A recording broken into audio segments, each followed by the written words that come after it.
I'm going to take you on the journey with me so you see the cost of the different utilities and expenditures that I spend in order to live in Jamaica. Jam Fam family, the Jam Fam family, yeah. Jam Fam, come hang with me.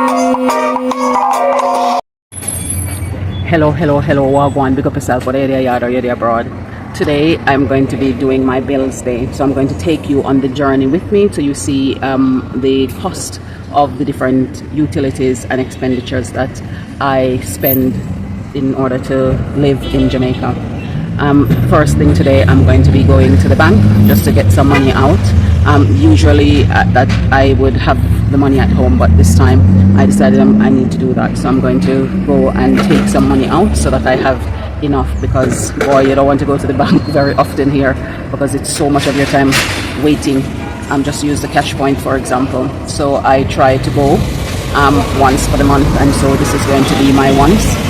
And before I do that, I'm going to start my morning in style. I've been wanting some watermelon and I haven't been able to have some, so I decided I'm going to buy some this morning. So here you go.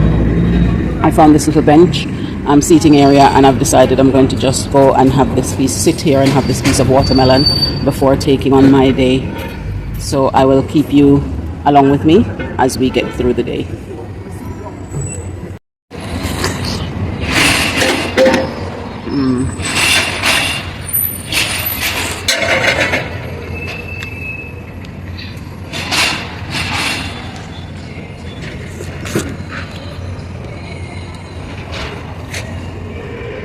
Lovely. I haven't had a piece of nice watermelon like this in a little while, so it's great to be able to indulge.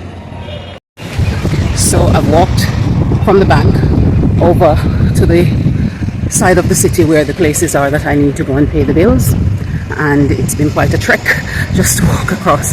However, some people might think, oh, so why don't you just pay it at one of the bill paying stations? The places that I need to pay the bills aren't that far apart from each other once you get over to there, and then I get to do a little bit of walking to add to my steps, and so hence why I do it the way I do. But for those people who feel like they want to pay it at the bill station, each bill you pay a fee to pay each one if you want to pay it at the bill station, and then you can do so. Most of the places you need to pay now, it's very straightforward. They either have machines in there or tellers that you can just go in and pay, and if you choose your time of day and time of month, then you can get there and get it done really quickly and easily. So I'm going to be going over first to that blue and white section of that building. That's the Water Commission. I'm going to go there first, and then I'm going to go back up to that sign where you might be able to see that blue sign in the distance. That's Flow, so I'm going to go there next, and then after that I have one more stop, which is JPS, so come along. This bill is 2,200. That's after the early payment of $250 is already deducted. $250 is deducted. So I've finished putting in my money and I'm continuing, and it's processing my transaction, and it's successfully completed. So on to the next one. Now I'm in Flow, and there are two bills to pay here. So this is the first one amount, and I'm going to pay that now. I'm at the machine, and then I will do the next. It doesn't take change, so I paid that. And this is the second one, which means I'm going to pay $3,850. So I've finished paying 3 of the 4 bills that I'm going to be paying today. The gas is something that you buy and you don't pay that monthly. The land tax, which is like council tax in the UK, you don't pay that monthly either. You can pay it quarterly or every 6 months, or you can pay it annually. And so I'm not going to need to go and make that payment either today. So I just have the other ones to do. And also worth noting that the bills, when I pay them, they are bill payments, so that's what the bill comes as. They are not direct debit, so the monthly payments aren't consistent. It's just based on your usage and how much you use that month. A few of the companies give you early payment. Just to encourage early payment, they give $250 if you pay early, and that gets waived off your bill. Otherwise, you just have to manage your bill so that you manage the payment. And I'm taking a shortcut through this little place here because it's nice and airy and lovely little park space. So I like to take this shortcut and just chill and relax and soothe my mind as I go to pay my other bills. And now I'm at JPS to go and pay this one. So for this one, you don't have a kiosk. You pay at the till, the tellers, and therefore writing it on here. Normally, I pay my bills in the afternoon, but because it's this summer heat coming in, I decided to try paying it in the mornings, just before the heat of the sun come up. But it appears that that's what most people do. They come out early in the morning, and so it's been a little bit longer this time than it normally would take me to come and pay the bills, because there is a bit more queuing to do now in the morning. So I'm going to need to rethink that. Even though I'm trying to escape the sun, I also don't want to be wasting my time standing and waiting in the queue. So I'm going to need to figure out how to get that done. So this here you just write your information. So I'm going to show you how much this one is. So that's how much I'm going to pay today, and I will talk you through the fact that this is a bill, so they vary each time, but this is us in here, and I'm going to go up to the till up there to make my payment. And so I will look at different times of the day to come out and see which one works best for me in the summer months. So the bit that I wanted to come and explain a little bit further is in terms of the bill for how much it will cost you. So the land tax, like council tax or whatever the equivalent of it is in Canada and US, you pay based on your property location. So it's not standard for any given person. And of course, the more recent your property has been sold, they will then review the cost, and so that might be a little bit more than previously. Also, they review these every so often, and so the prices might change. So what I pay might not be the same that somebody else pays. Also, the other expense that I have is mortgage. Of course, again, the mortgage depends on how much variables, so many variables. So it depends on the amount of money you've borrowed primarily. And so that will determine and the duration of time that you've borrowed it for, and so how much your monthly payment will be from that. And so because that varies, I'm not going to say how much mine is for that, but typically in the city that I live, you can have a 2-bedroom, anywhere between a nice 2-bedroom, anywhere between 60 to 80,000 a month is what you would typically pay for that. You can have some a little bit more expensive as well, because the more quality it is, the more the cost is going to be. So that's with regards to accommodation. In terms of the monthly expenses, as I've said before, it's a bill that you pay, so they fluctuate based on your usage. So my electricity this is the lowest I've ever had, and that's because we've been putting in a lot of measures to try and see how we can reduce the amount that we use. And so normally I get higher ones, so up to and in excess of 15,000 sometimes, and we don't have air conditioning, so people who have that and don't have solar panels would most likely pay a lot more. So we don't have air conditioning, and so people who do have that would pay quite considerably more for their electricity. But again, some people work hard at ensuring that they reduce how much they pay. Now the water is typically between 2,000 to 3,000 for the month, depending on how many wash cycles we do. And then the bill that we pay for the internet and the phone, that is normally typically round about what it is, about 10,000 altogether for both of the contracts. So here they don't give you a single account, and then you pay and then you pay as you use your different things on that one account. So for example, in the UK, I'm not sure how it is in the US and Canada, but in the UK you get one account, and if you have your different services with the same provider, you would have one account and you pay your different things on it, and so you just pay for that account each time. Whereas here you have individual accounts, and I'm sure there are cases where it's like that, where you have an account for the internet different from the account for the phone lines. In the UK as well, there are cases like that. So for us, we have two accounts. One is for the internet, one is for our phones. And so the phones as well covers two phones.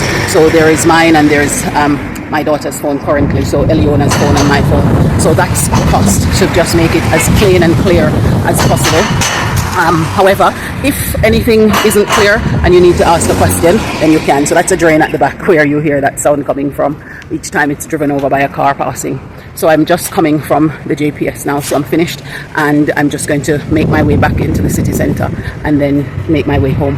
So that's my morning bill payment run finished, and hopefully that gives you a better idea of what the cost is. So in terms of the shopping, which you've seen our market shop and you've seen our supermarket shopping, and so the cost for that, we shop every 2 weeks just to try and reduce, and if we have anything we absolutely need to get, then we might get it on the odd week.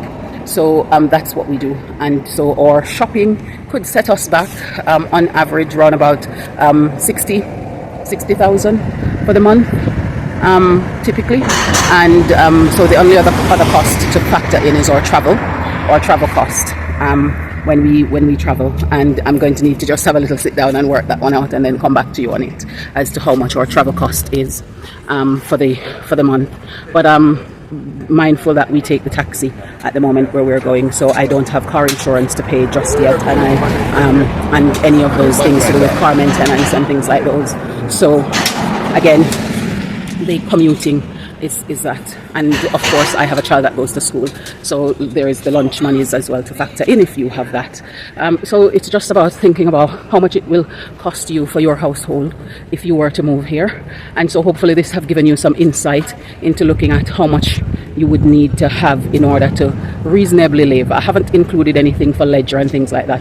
Most of the places that you would need to go into here, from what we've gone into so far, cost about 1,000 to 3,000 for Jamaican citizen, and so you just need to factor in how you get to that destination. And typically, from what I've gathered so far, a car rental, if you don't drive and you need to rent a car for the day to go on any of these leisure activities, might set you back about between $7,000 to $10,000, and then your petrol in addition to that, and pocket money for food and things like that. So that's sort of like what it is typically. And if you choose to, you could pack food and carry it with you to reduce the cost, like most of us tend to do when we are in the UK or other countries like that, to reduce cost of having to go out and spend to buy food. But oftentimes you can get food reasonably priced. Street food here is reasonably priced as well. So if you do have any questions about anything or clarity needed, well, let us know in the comment below, and as always I'll try and answer as best as I can, so that you are able to make an informed decision about your monthly survival should you make the choice to move to Jamaica. This is one of the things I like about the city in which I live, because if you just look around, look at those limbs swaying, such cool breeze. I'll show you on the other side. Look at those palm trees swaying in the wind. I came here and I decided I'm just going to sit in the park for a bit to just cool down. And the wind, not a overcast, not a bright day, looks slightly overcast, but if you look around at the trees swaying with such majesty and just cooling you down as a part of the process. So I can just sit here and rest and relax a little bit from the hectic mulling around that I had been doing this morning to get my bills sorted, and it's been a productive morning so far, so it's worth reclining and just enjoying the wind as the trees sway. Look at those ones over there in the distance, look at that. This nice cool breeze to cancel out some of the heat. The day has gotten much brighter as we go into the afternoon now. So the final bill to talk about, I did say to you I would come back to you and say, is the gas. So I wanted to show you the size cylinder that we get when we're buying our gas. So this is the size cylinder. They're the 100-pound ones. One of those will set you back about 15,000, and they last about 4 to 6 months depending on your usage of them. So you can have a good amount of time with them, so that you can work out how much it will cost you for that. And the last thing is the gardening. Now, if you can see that we've had our gardening done just recently. So the gardener is, for us, we pay 10,000 currently for the gardening work to be done. And this 10,000 covers just cleaning up the space and raking afterwards. And the size of the place that we have. Of course, if it's it will depend on how overgrown it is and also the size of the land. So it could range from 7 to 12,000, but it could go more. So as I've mentioned, the size of your yard space will help to determine the cost for the gardener, as well as the frequency in which you use them. So how overgrown the land is when they're coming to do it, and the service that they provide. And different gardeners will have different rates, but typically it's between 7,000 to about 12,000 is typically what they charge, but it could go up to 15 or even 20,000 depending on what they need to do and the amount of work they need to do and how overgrown the land space is. Can I see? So who's you? Where's your character? This one is me. That's and where's the house you're building? School, and she's helping me build. Oh. Is that your friend from school here or your friend from school in the UK? UK. Okay. So what are you guys doing now? We're just trying to fix up the house. So you seem to have your concentration face on.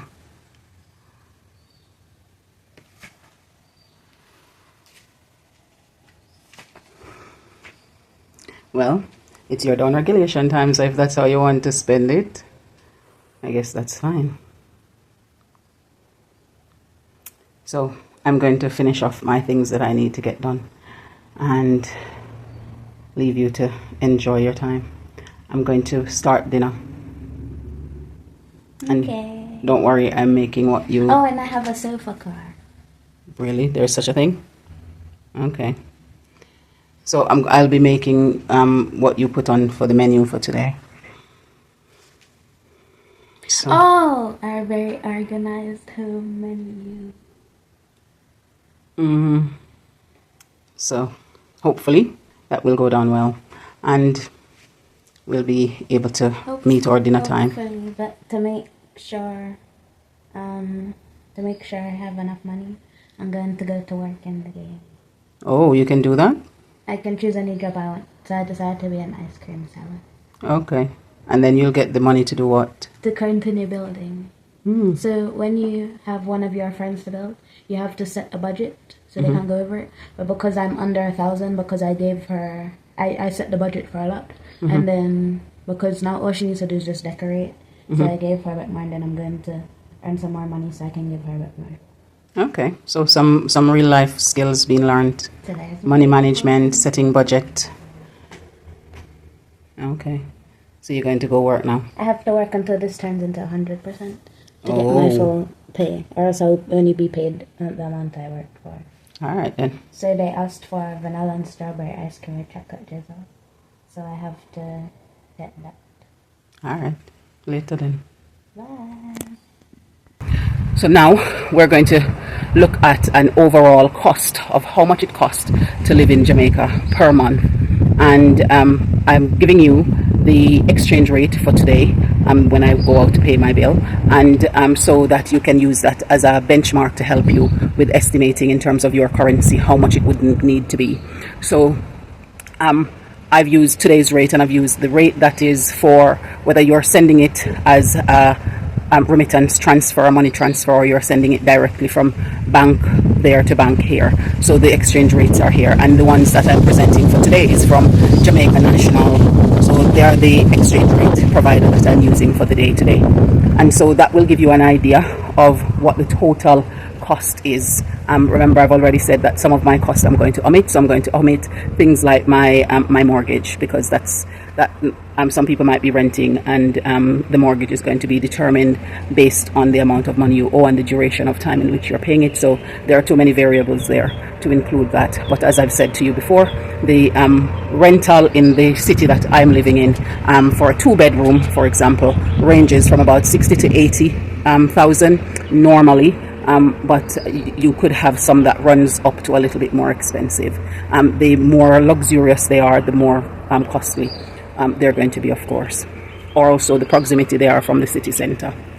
I've also excluded leisure cost out of it, although I've given you some idea of how much it might cost you if you wanted to do leisure, especially if you don't have your own vehicle, because it's going to be subjective to your household. I've also excluded or travel cost, because at the moment we take taxi, and that as well is going to be subjective to the journey that you're taking to go to the places that you need to go to.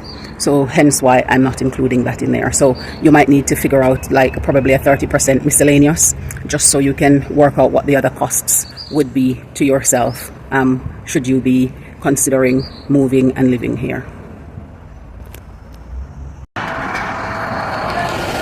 Bye for now, and we'll see you in the next one.